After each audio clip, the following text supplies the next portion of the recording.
Miss সজন বৌদি। কি ব্যাপার, কে আপনারা? চুপ, একটাও কথা না, সোজা গাড়ি থেকে উঠুন, চলুন। সঙ্গীতা এসব কি বলছে? আমাকে গাড়িতে উঠতে বলছে কেন? আমার কথা, চুপচাপ গাড়ি থেকে বসুন, আর এখানেই চালিয়ে দেবো কিন্তু।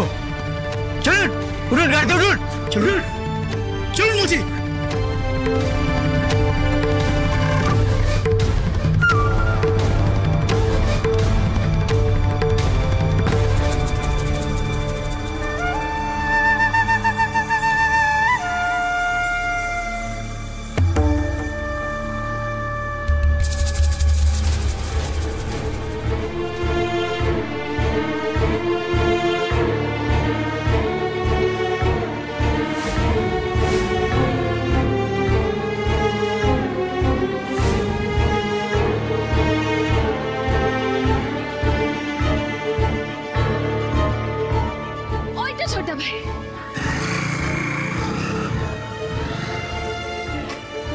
শিগগিরি বস, হেলমেটটা পরে নি। চলুন। কোনো ব্যাগাবাই করলে বাপ মাকে টাকা টাইম পাবেন না ম্যাডাম। এই চেয়ারটায় চুপচাপ করে গিয়ে বসুন। কি হলো? চলুন।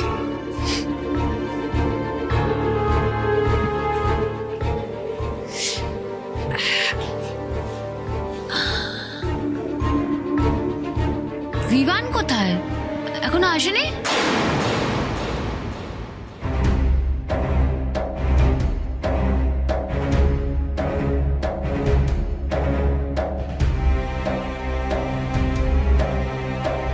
কি হলো? কি জিজ্ঞেস করলাম? বিমান কোথায়? নিজের লোক লাগিয়ে আমাকে কিডন্যাপ করে আনলো, এদিকে নিজেই এখনো আসেনি। এই সাহস তো কম না? চেয়ারের এই তো হাল, তুলে এনে গোডাউনে আটকে রেখেছি। চুপ করে বস, নয়তো। আরে দাদা দাঁড়াও না, চুপ করো না একটু। দেখছো অবলা মেয়ে মানুষ, তার উপরে মা হতে চলেছে, তিনজন ছন্না মার্কা গুন্ডা মিলে তাকে তুলে আনলে, তারপর আবার এসে ধমক ধমক লাগাচ্ছ, দেখতে পাচ্ছ না? আরে বাবা আমি ভয় পাচ্ছি, দেখতে পাচ্ছ না? সোজা প্রশ্ন করলাম, তার ব্যাকাটারা উত্তর দিচ্ছ, আবার ধমক ধমকও লাগাচ্ছ, ভালো লাগে না বাবা। এই শোনো, বিমান তোমাদের কত টাকা দিয়েছে এক একজনকে? আমাকে তুলে আনার জন্য কত টাকা দিয়েছে এক একজনকে? বড্ড বাঁচাল তো। বাঁচাল না বস, বহুত চালু হয়ে আছে, এসব নাটক করে আমাদের গুবলু বানানোর চেষ্টা করছে। বানাচ্ছি গুবলু। এই ভেতরে তিনটে গামছা আছে, ওরা নিয়ে আয়।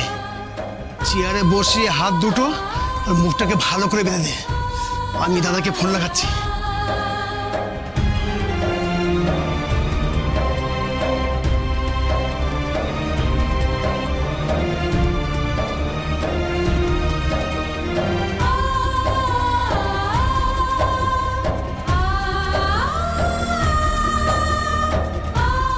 বল বিমান কোথায়? বল বল বলছি।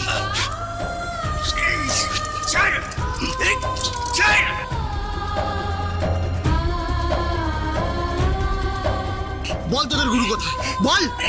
আসেনি, আসেনি, তবে আসবে। কখন আসবে? কখন? ফোন করলেই আসবে। চল, দাঁড়িয়ে আছিস কেন?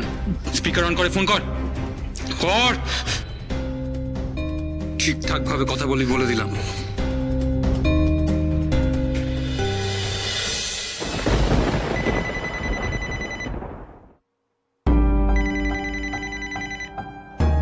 হ্যালো, কাজ হয়ে গেছে? হ্যাঁ দাদা, তুলে এনেছি। ভালো করে মুখটুক বেঁধে দিয়েছিস তো? হ্যাঁ দাদা, বেঁধে দিয়েছি। কেউ কিছু বুঝতে পারেনি তো?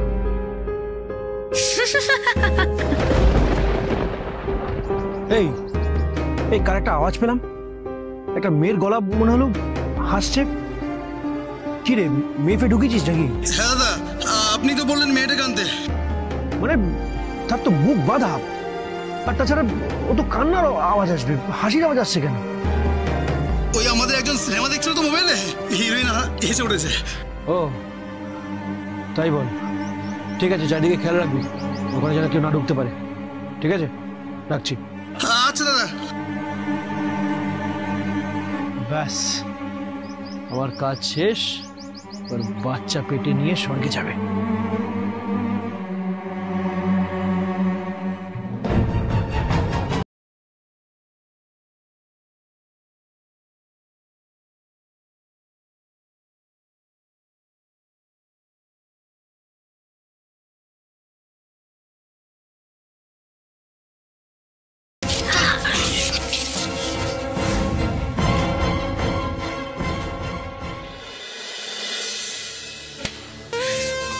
Welcome welcome to paradise of death.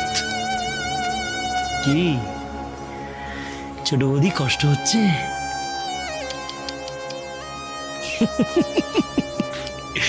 এই কোথায়? এদিকে আয়।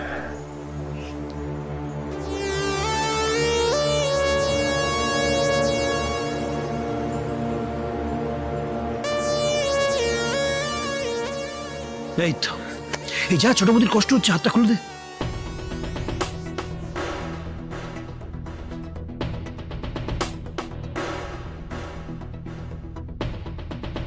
শোন, বাইরে অন্তত 50টা ছেলে আমাদের দাঁড়িয়ে আছে। একটু বেগরবাই দেখলে না, একটা সিটি মারবো, সবাই ভেতরে এসে তোদেরকে জাস্ট পোস্টার করে দেবে। তাই একদম চুপ, হ্যাঁ? যখন যাকে যেতে বলবো ঠিক তখন সে যাবি, বোঝা গেল? গুড। শোন, দেখবি একদম যেন কষ্ট না পায়, হ্যাঁ? আমার প্রিয় ছোট বৌদি, চারিদিকে খেয়াল রাখবি। আর হ্যাঁ, খাবার দাবার একদম দিবি না, পেটে যেন একদানা খাবার না ঢোকে, খেয়াল রাখবে।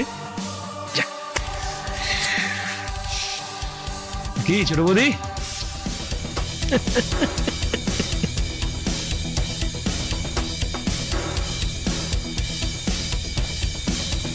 অবাক হচ্ছেন ছোট বৌদি? অবাক? কই না তো, অবাক হব কেন? আমি তো আগেই বলেছিলাম তুমি একটা শয়তান, ক্রিমিনাল, তুমি একটা নরকের কীট।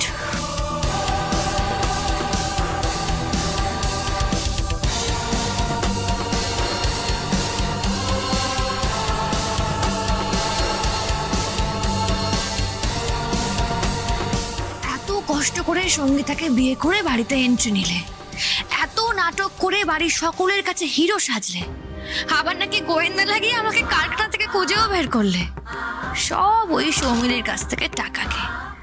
তা কত টাকা দিয়েছে সৌমিলি? 10 লাখ না তারও বেশি? কনফিডেন্স ভালোই আছে। সৌমিলি আমাকে কন্ট্রাক্টটা দেওয়ার সময় বলেছিল আপনি আপনি উঁচু দরের খিলাড়ি। আর আমিও বুঝতে পেরেছিলাম। আপনি বাড়ির অমতে গিয়ে যখন আমাকে বাড়িতে ঢোকালেন এবং বাড়ির সকলের সামনে ভালো করলেন, আমি তখনই বুঝেছিলাম এটা আপনি করছেন কারণ আপনি আমাকে চোখে চোখে রাখতে চান। আর কি বুঝেছিলেন? না, প্রথমে বুঝিনি, তবে কিছুদিন পরেই বুঝতে পেরেছিলাম। যতই আপনি গ্রামের মেয়ে হন না কেন, প্লেয়ার আপনি খুব বড় মাপের। খেলাটা জমবে, আপনার কথাবার্তা, অ্যাটিটিউড সবই উঁচু মাপের। আপনাকে সমীহ না করে উপায় থাকে না। তাই আর 5টা পাতি কেসের মতন ঝপাঝপ কেস ছেড়ে বেরিয়ে না গিয়ে একটু ভালোভাবে খেলতে ইচ্ছা করছিল। আর সমিলিও তাই চেয়েছিল। আর আপনি তো জানেন ওই 10 লাখ টাকাটা আপনার ঘর থেকে আমিই চুরি করেছিলাম। হ্যাঁ, আপনার অ্যাকাউন্ট মানে ফেক অ্যাকাউন্ট বানিয়ে টাকাটা আমিই রেখেছিলাম। মানে একটু অন্য স্টাইলে খেলতে চাইছিলাম আর কি।